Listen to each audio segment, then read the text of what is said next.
ভাই রে, এই ছেলেটার পা ধোয়া পানি কি কোনোভাবে আমাদের সোনার দেশের সিটি গোল্ডের প্লেয়ারদের খাওয়ানো যায় না? না মানে পা ধোয়া পানি খেলে হয়তো তাদের শরীরে একটু জোর বাড়তো।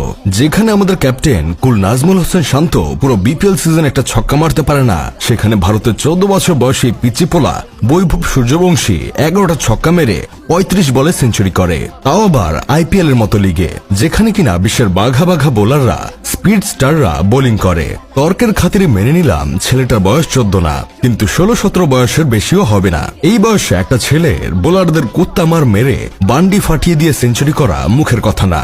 বৈভব সূর্যবংশী আইপিএল এ মাত্র 3টা ম্যাচ খেলেছে, 3 ম্যাচে তার গড় স্ট্রাইক রেট 200+।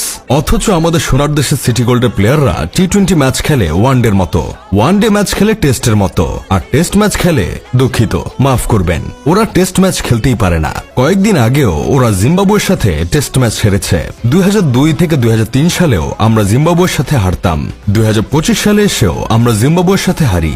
সেই হিসেবে বলাই যায় ক্রিকেটে আমাদের চুলটা উন্নতি হয়েছে। তবে ভাই যাই বলেন, 94 রানে দাঁড়িয়ে বিশ্বসেরা স্পিনার রশিদ খানের বলে ছক্কা মেরে সেঞ্চুরি করতে কলিজা লাগে। একবার চিন্তা করে দেখেন, এই জায়গায় যদি আমাদের দেশে কোনো প্লেয়ার থাকতো তাহলে 6 রান করতে গিয়ে মিনিমাম 10টা বল খেত। ম্যাচ হারি, আই ডোন্ট কেয়ার, নিজের সেঞ্চুরি আগে। বৈভব সূর্যবংশীর খেলা দেখে আমাদের দেশের দ্য ফিনিশার সাইলেন্ট কিলার মাহমুদুল্লাহর কথা মনে পড়ে গেল। উনাকে নিয়ে কিছু বললে তো আপনারা আমাকে খাঁটি বাংলা ভাষায় গালি দেন, কিন্তু আজ না বলে পারছি না। আপনাদের হয়তো মনে নেই, কিন্তু আমার মনে আছে, যেখানে জিতার জন্য 19 বলে 43 রান দরকার, সেখানে আমাদের the finisher silent killer 5 ball dot খেলেন। আবার হারা ম্যাচে সাউথ আফ্রিকার সাথে সেঞ্চুরি করে সে কি সেলিব্রেশন। এত অভিজ্ঞতা দিয়ে কি হবে যদি কোন সময় কি করা লাগবে সেটা জানা না থাকে?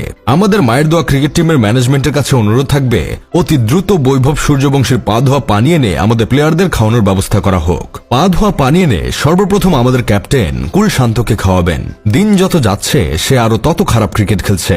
পা ধোয়া পানি খাওয়ানোর সাথে সাথে উনাকে একটা লজ্জার ভ্যাকসিনও দিবেন, কারণ কিছু মানুষের থেকে যে লজ্জা শরম উঠে গেছে সেটা শান্তকে দেখলেই বোঝা যায়। এরপর পা ধোয়া পানি খাওয়াবেন আমাদের ক্রিকেটের মোনালিসা লিটন কুমার দাসকে। আমি বুঝি না উনাকে মিস্টার ক্লাসিক কোন হিসেবে বলা হতো।